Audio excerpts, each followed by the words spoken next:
Hey, how's it going, So, brother? I've been Oh, banned from live until this point. say that again? I said I've been banned from live until just now. Mm, mm. How are you dealing with everything? Yeah, man, cool. The thing about all of these things is that it is you have to think of it like this. You have to think of it as a psychological operation. You have to think that this is a lot of the responses are fear-based responses, so they are programmed into the fight or flight, the amygdala part of the brain. And when you keep people Mm-hmm. in fear, and we do this again and again and again, when you keep people in fear, you stop them from being able to. Hey, Amara, Hi, you know I had to come in for you for sure. I mean, I'm gonna step out in there for a second, but I had to be part of this conversation. So, long story short, for those that are just logging in, on my behalf, I wanted to be able to use my platform to discuss and talk about what just happened. Um, and no, it didn't just happen. This has been happening, but it just so happens to be that every couple of months, something like this happens. We get upset, we get angry. We do all the new challenges. It Mm-hmm. was the hoodie challenge, and it was you do all those things, and then we forget, and time continues on. So, Chaka, I think amongst all the people that I know, you are one of the best people that I feel that I can speak to about what do you think the solution to these problems are? How do we first, what's the problem and how do we move forward? okay, well, the problem is that the government of the USA has an agenda Mm. that is consistently stopping the successes of black people, whether it's economically, whether it's in the judicial courts, whether it is even in the media. I put up a video earlier how every time a black person is murdered in the USA, the media tried to justify that. Trayvon Martin, he had marijuana in his system. Eric Garner, he was selling cigarettes. Mike Brown, he stole a cigarillo, right? So they Mm-hmm. always try and justify it when it's European people who are serial killers and murder five, six people. They'll always say, he was a good guy, He etc., had right? mental, he needed mental He was a health and lone wolf. He wasn't a terrorist, all this stuff, right? That will continue forever until black people have the only thing that white supremacy fears is loss of life and loss of finance. That's it. So Mm. whether or not people, want to vent, they want to feel emotionally liberated to basically tell people, how this is wrong, etc., etc. The only thing that will change the situation is the powers that be, and you have power, you have to just take it though, is the powers that be fearing that they are going to lose money or they are going to lose their lives. That's it. There's no other way around it. I know people want this whole Gandhi, Martin Luther King, peaceful revolution, and it's, we're all just going to hold hands and have a dream. That shit is not going to happen, and it it's hasn't not. happened for 200 years, right? There's no way that just because our generation, because you have to think about the generations that came before us that fought the police, right? Mm-hmm. So we had generations that fought the police, that fought plantation owners, that fought slave catchers, etc., etc. Now we have this pacified generation that are being individualized. Now you have social distancing. They are being isolated and they feel powerless. So all they do is draw their emotional memes on Instagram until the next time that it happens, right? White supremacists right now are going to the gun range every day and practicing live firing, right? So if on the one hand we're being emotional and the enemy is training to kill us, you know, I don't know. I personally think the only solution, and this is why the US government created a plan against this called COINTELPRO, which destroyed the Panthers. It destroyed the Move 9 organization. It destroyed Malcolm X. It destroyed Martin Luther King. It destroyed Marcus Garvey. And it was basically, and I've posted this as well, it was a step-by-step plan to identify, this is by J. Edgar Hoover and his FBI at the time, to identify why black people shouldn't be able to do for themselves and then stop them doing for themselves. So the main 3 points were this: to stop the rise of a black messiah, so kill all the black leaders; to stop Africans in North America, or African Americans, connecting with Africans on the continent. Because you realize that that's how China got their power, right? They made China powerful, and now everybody respects China, right? So China's powerful, everybody respects China. And the other thing was the rise of a black messiah, Africans on the continent. And the other thing was to stop the rise of a black nation being established within the USA. And the reason being is because black people have enough political power, have enough labor, in particular labor. So if labor is one of the main ways that you make money, right, and the main way that you accrue value and wealth, real estate, human capital, because, you know, human capital is a thing. You have sociological capital, you have financial capital, you have human capital. If that is then organized into a system whereby, and this is what I was saying to people, and the only way that this is going to be able to change, the Democrats and Republicans, so the indigenous people would say that two wings, left wing or right wing, is still wings of the same bird, right? So it doesn't matter whether you're Democrat, it doesn't matter whether you're Republican, right? What matters, and the only thing that matters, is that they think that if they are going to shoot you, they're going to get shot themselves, or they think that they are going to lose a massive amount of money. That's it. You can't petition, march. Like, there's the only thing that you can do. Malcolm said that for with freedom comes death. Right. And that's fine. You shouldn't be scared. This is the thing. I'm not telling anybody to go out there and kill anybody, but with freedom comes death. And I understand the financial aspect of it. I get it. Yeah. That's what hurts. That's what hurts them the hardest, is our money, which we continue to give to them because we haven't done anything amongst our own community. You know, we haven't made a strong enough community that we don't need resources or we don't need their platforms, because we continue to work hard to get our money to give it right back to them. We're not reinvesting it amongst ourselves.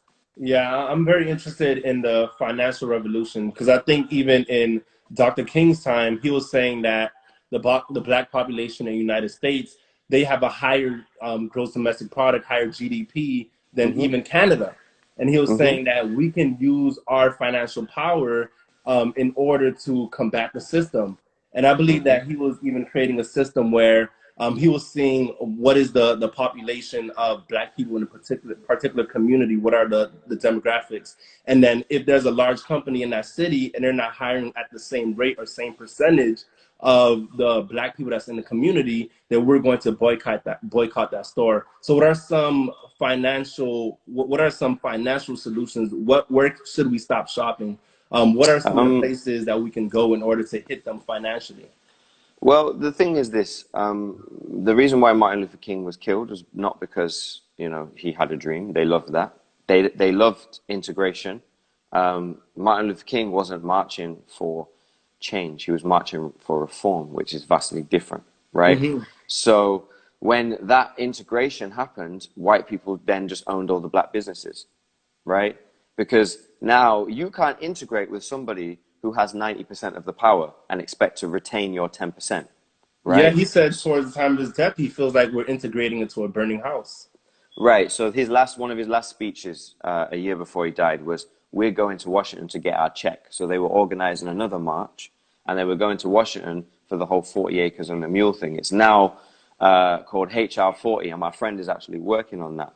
But the things that can be done is make sure that not only are you buying black, but you are selling black, you are producing black, and then you are buying back black, right? So end-to-end supply. So for instance, I'll give you a very simple example. I have a company and we sell groceries, we sell fruit, right? Not only am I going to own the farms, but I'm going to own the logistical company, and I own the front end of the company, which is the e-commerce end of the company. So owning the land, owning the way that we get it to people, and then owning the company that allows people to buy it means that I can create a cyclical economy. Whereas if I just own one part of the company, right, which is the front end of it, the online store, then that means that the wholesaler and the farmers and the landowners are able to make money from me indefinitely. And as soon as they decide to stop doing business with me, I can't do anything, right? Yeah. So what I would say to people is this: you are in North America, you are $1 trillion economy annually. $1 trillion. Black people are the biggest consumers in the world, right? And when you start to look at actually why is it that we continue to buy from people who gentrify out, because like, let me just go into the church, right? We put a lot of money into the church with the tithe. We give money every single week to the church, right? That money then goes into a European bank. That European bank is giving loans to Europeans, Koreans, Indians, Chinese. They come and they buy your area. They open businesses in your area and gentrify your area, right? So there's black banks. Start banking with a black bank. Start putting your money in a black bank that's not going to come and gentrify your area.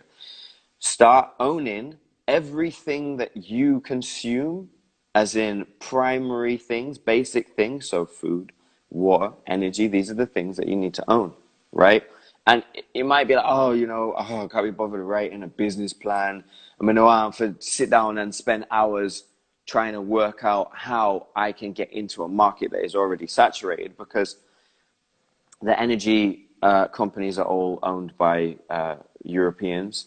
The water companies are mainly owned by Europeans. And your groceries, like Walmart, for instance, the Walton family, is mainly owned by Europeans. But there are black stores. And what the problem that we have is that we decide that actually we want it cheaper, and we want it cheaper than they can afford to buy it for in the black store and sell it and still run a business, because that's the problem with wholesale. There is a cartel on, for instance, in the UK, it's Indians and Europeans, right? In North America, it is Europeans, Chinese, also Indians as well. So we want to go and buy our produce, right? And let's say that we want to go and buy, I don't know, bananas or what do people eat all the time? Potatoes at $5 a pound, right? And then, or $2 a pound. I don't know how much potatoes are. And then we buy these potatoes at $2 a pound. Generally speaking, if you are part of that crew, right? Black person turns up, it's $4 a pound. So that means when I get to my store, I have to sell it at $6 a pound. The European store is selling it at $4 a pound. I can't make no money, right? So you have to be patient. There's crowdfunding you can do to help support businesses and lift them up. I personally make sure that wherever I am or whatever I'm doing, I'm always consistently supporting black businesses. I'll go and buy black over everything else. And I support it, because even if the business is not at the same standard, even if the prices are not the same, because I know that if I make an agreement with that store owner, for them, you have to reach a standard so you're able to compete. I have to, it's called, in trade, it's called infancy policy protection, right? So for instance, if you have what's called the free market, where everything goes on the free market, and you're able to trade, and this is what capitalism is supposed to be, what you had Europeans do is when they start a new business, they don't just stick it straight onto the free market, right? Because that, for instance, if you start a store, say you start a black-owned grocery store, and you've got to try and compete with Sprouts and Whole Foods and Walmart, you're not going to be able to, right? If that's, you're trying to grow to a large superstore chain, you're not going to be able to. So what they do is, and what they did typically, is they got government subsidies for farmers so that they were able to make it so that the produce was low enough so that the farmer would be able, so the produce was low enough so that the store would be able to make money and the farmer would still be able to run a business, right? So infancy protection was where you would get this company and you would incubate it and grow it from a child, so infant, all the way to an adult where it can go on the free market and then it can compete. How do you find those government subsidies? Where do you go for those subsidies? I know there's Well, like procurement. you're not going to get them. And this is what I'm saying. You're not going to get them because the government is not for black people. There's not any policies right now in the USA that are specifically for black people without including gay, Latino, disabled. They throw everything into one thing, but it's like there's 45 million blacks in America. You need your own policies, right? Everybody's like, oh, what's Joe Biden going to do? What's Hillary Clinton going to do? They ain't going to do shit. Because Obama, when he was in office, didn't do shit for black people, right? So you don't need a black leader in the current system. That's what you don't need. What you need is an alternative system outside of that system so that, for instance, you practice group economics. What I do to make sure that my company grows is I literally have access to 100 influencers, and the 100 influencers have got 300 million followers between them. And then I speak to them and like, can you share this? And then they share it, of course, because we use it to build orphanages, schools. See, thank you, right? But what you could do is you could say, look, we have this farm, or we have this small energy company, and this small energy company, in order for it to run to a place where in 5 years it can compete with the bigger ones, we are going to need $20 million, and that means that we need to fundraise each year $2.5 million to make sure that we can grow this company, but we'll all have shares and equity in it. So your donation would be part of a plan where you would be able to get shares and equity in it. That's one thing that you can do, is you can create a crowdfunding or practice group economics, put your money together so that you can be able to afford these things, so that then going forward, you are able to then compete. Right now, you can't compete, right? And you can't even lobby politicians. You think that you're going to be able to get a policy put through when you're not giving that $50,000, $200,000, $1 million to your favorite politician, who is then going to be able to create favorable policy, which is going to be able to make sure that your business makes money in the future. You don't have that money, right? So don't think about your politicians helping you out. They ain't going to do shit. Politicians ain't going to help you out. Oh, shit. He got mad. He mad. That's right. Most celebrities aren't going to help you out because they're invested in the system. That's the problem, is that they will continue to make money if the system continues to stay the same way that it is. If it changes, they won't make the same money. So don't get it twisted, these black bourgeoisie who act like, you know, they're part of... I remember when it wasn't cool to talk about Mike Brown, because it was me and a group of 10 black accounts that some still exist now, some don't exist anymore. We were the first ones who had a big following to start talking about Mike Brown. Before any of the fucking celebrities started sharing it, we had to create a critical mass of people sharing this stuff for them to be able to share it. They're only sharing it now because it's popular. What does sharing memes do? Raise awareness. What does raising awareness do? Doesn't do shit, because at the end of it, police don't get locked up for this. They don't get killed for this. They don't lose their life for this. So the problem, that is true. That is true. Okay, so let's break it down. Every time these police brutalities or whatever the case, whatever it is that happens, because it happens so often that you don't even know if to call it police brutality. I don't even think, I almost feel like this is purpose. This is purposely.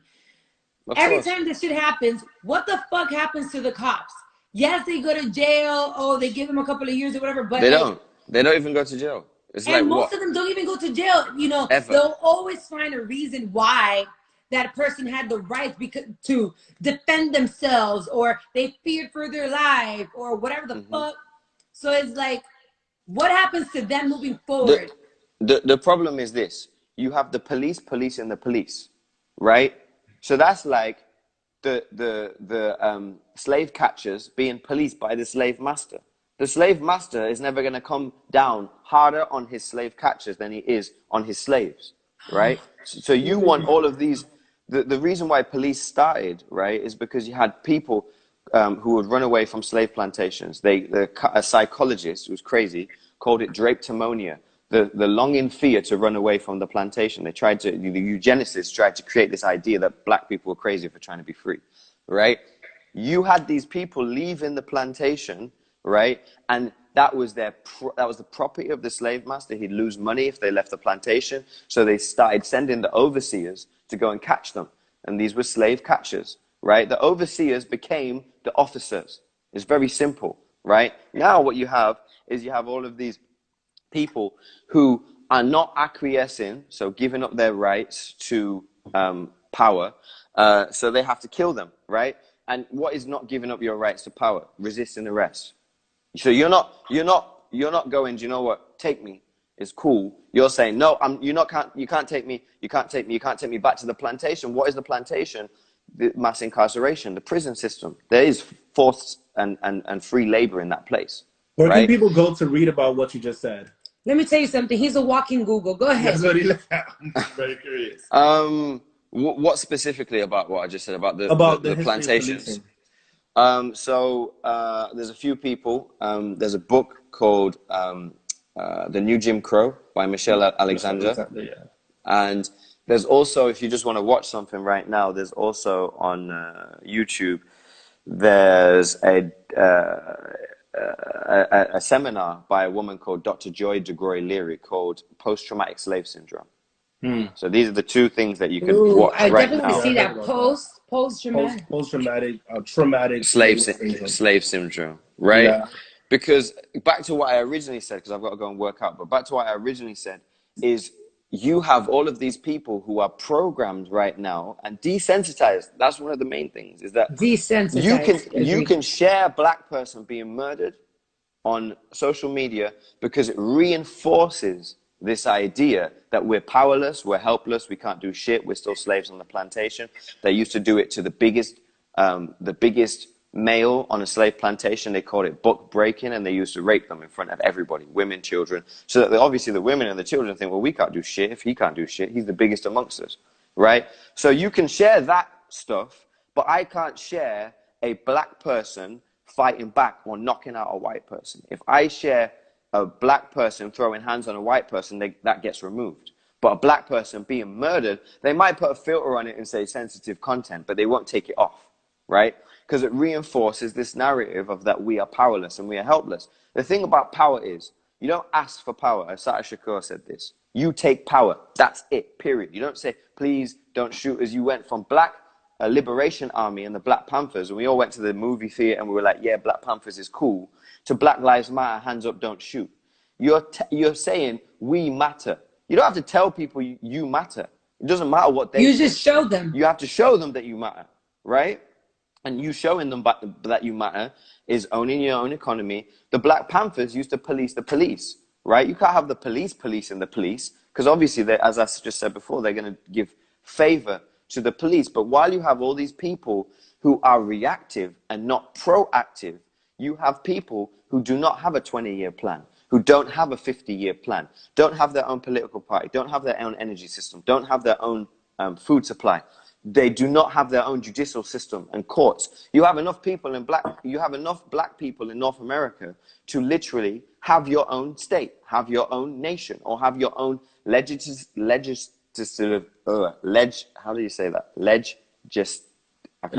branch. Legislative branches and municipalities within their states and then within their communities in particular. Right now, everybody's like, well, I hope that we get the stimulus check. I hope that the president decides to value our lives enough to be able to consider them so that when somebody gets murdered, because remember, I don't know if you remember, he said that those guys, they're nice people. They're great guys. These are the people at the rallies. These are the people that make America great again people. So what I would say to you is this, is ultimately the solution is practicing group economics, putting your money together and creating your own black political party that's independent. I'm tired of people saying, you have all these fucking coons in the media who are like, oh, you should vote Democrat. Oh, you know, this person, they're cool with this. They don't give a shit about you, never given a shit about you, will never give a shit about you. And while you don't realize that actually when you're born and you give your child a birth certificate, and that birth certificate is then considered collateral property to the corporation of the United States of America. Right. When they're killing you, they're just terminating property. That's all they're doing. They float your birth certificate on the stock market, and when you're born, they print out a debt with a monetary value attached to it in the name of your child. That means that your child is state-owned property owned by the corporation of the United States of America, right? So now you have all these people in the media, I'm not going to name names, but they're like, you know, you should vote. Voting is your power. Ancestors died for the right to vote. No, they didn't. They died to have better lives where they were right then. They weren't dying so that their children could fucking vote for any white people who was going to kill them later in life, right? You need to have your own independent party that's not Republican, that's not Democrat, because the Latinos, the Jewish, the Chinese, the Indians, they're all lobbying politicians, right? And if that politician, that's why some Latinos are voting for Trump, even though, you know, they're doing the whole wall shit and whatever. He has policies that are more favorable for them. As in the Republicans have more policies that have policies that are more favorable for them. So they just vote them, whereas black people are just Democrats. So they just get that vote off the bat. Clinton had mass incarcerated more people with his 3 strikes rule than any president in human history. There's more people in jail right now than there were who enslaved in the height of slavery in 1750. So you need your own black independent political party, and then that's who gets the black vote. Explicitly, think about it, 45 million votes. That means that you're going to win every single time, because white people don't come out and vote 45 million people at a time. They might vote like 20 million, 30 million, but they don't vote like that. And then once you have your own party, you're able to start dictating policy. You're able to start saying what goes on with legislation. You're able to start saying what goes on in the court system. You're able to say what goes on with the food supply, your schools. So like in Africa, I'm building schools, hospitals, and orphanages. Yes, I'm also having farms. So we can have all of our own end-to-end supply chain. So if one of my babies gets sick, they're going to my hospital and they're not getting any bullshit vaccine so they can come out dead in a few days. If one of my babies needs food, I can just say, all right, cool. This week, we're going to divert extra food from the market that we're selling to where we live so that people can eat and have food. If one of my babies is going to the school that is oppressing them and making them do like devotion shit every morning, they devote themselves to white Jesus to come and save them, who's not going to come and save them, then I'll be like, they go to my school, which is a Pan-African school, and they can be taught about Marcus Garvey, Patrice Lumumba, Kwame Nkrumah, etc., etc., etc. So when you start, this is the thing, and I'll finish with this, right? We did better, and I'm saying this explicitly, we did better. There was Black Wall Street before the Tulsa, Oklahoma bombing in 1921.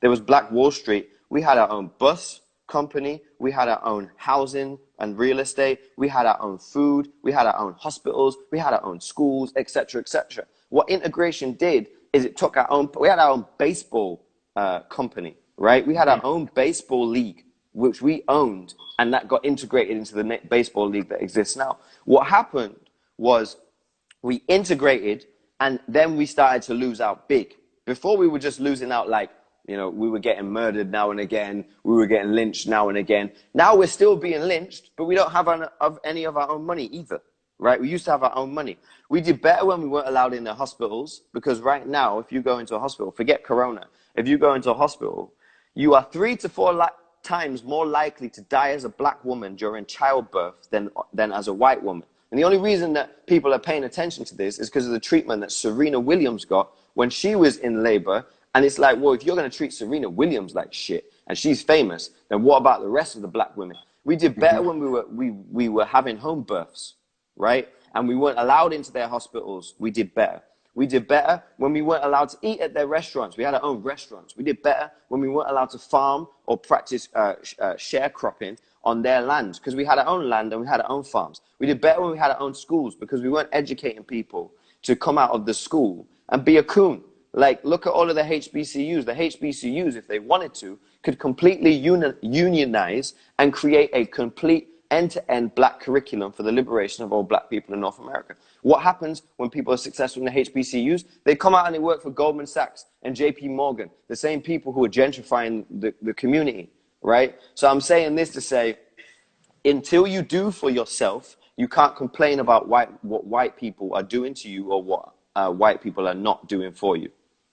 Okay, but hold on. Quick question.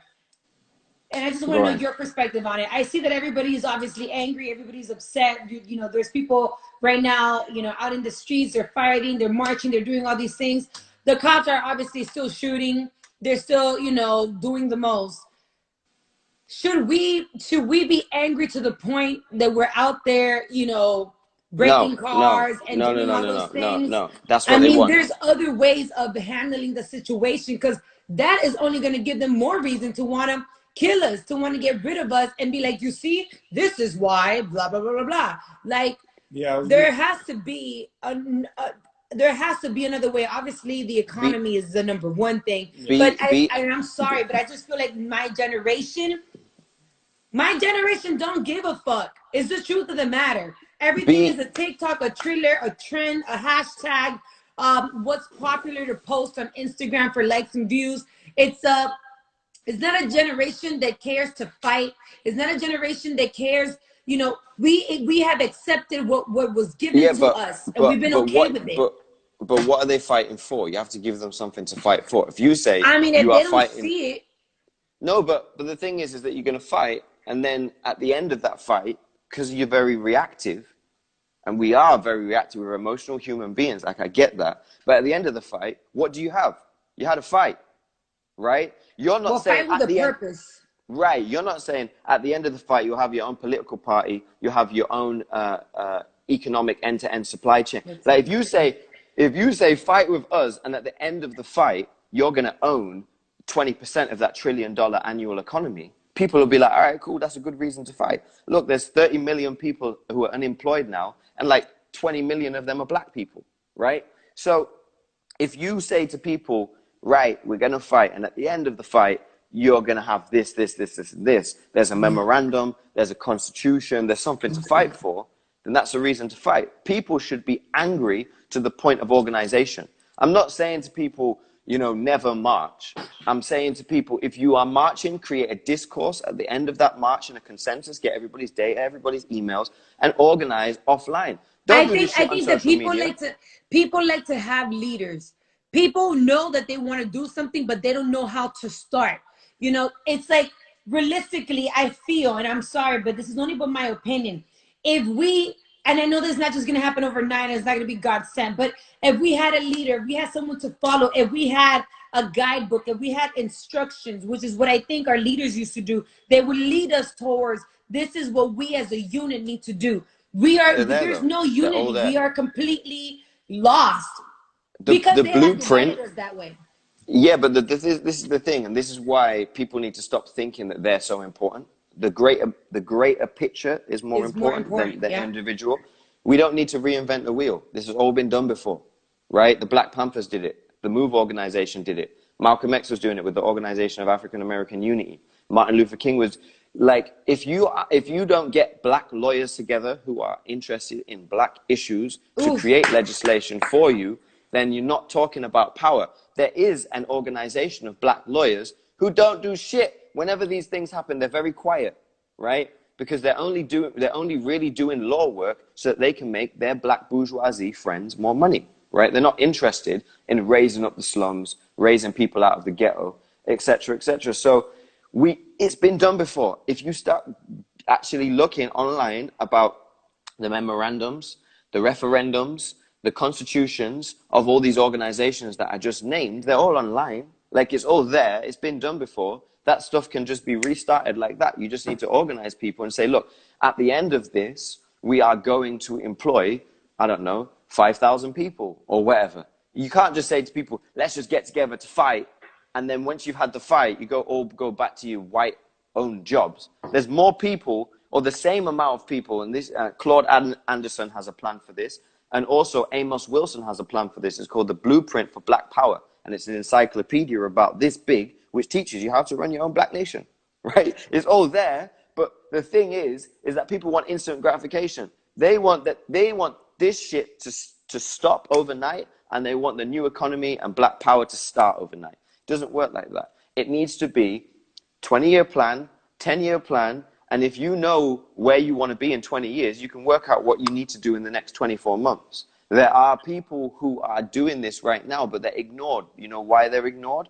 Because they are conscious or they are woke. And that's not cool because it doesn't make some white man rich. So it's not going to get the impressions online. But you can use weaponized social anthropology to offset the censorship that is done on the algorithms, for instance. You can post stuff that isn't related to what you want to say and then post a caption that says what you want to say. You can get people's emails and then you can email them offline. you can have your own newspaper. Like the Nation of Islam had the Final Call. You can give out this newspaper and there can be information in this newspaper as to what to do. If you have an email list of 100,000 emails, like you have millions of followers, then you can then take this email list and then you can enter this email list into a group letter that then you pay for, and it will be actually delivered to people's doors, not to their email, right? There's many, many things that can be done, but we keep acting as if we are going to reinvent the wheel. And it's like, you know, Amara's got to stand up and do something, and Shaka's got to stand up and do something, and, you know, who else? T.I. has got to... I think it's important, which, by the way, I have another guest coming in, but I think it's important that us, those that have been able to create a platform for themselves, that we have been able to utilize our entertainment, our knowledge, our pictures, our sex appeal, our body, whatever the case may be, it is our duty, it is our responsibility to also use our platform to educate and talk about it. And yes, it is true. We bring awareness and we talk about it and we feel like, okay, well, nothing happens after that.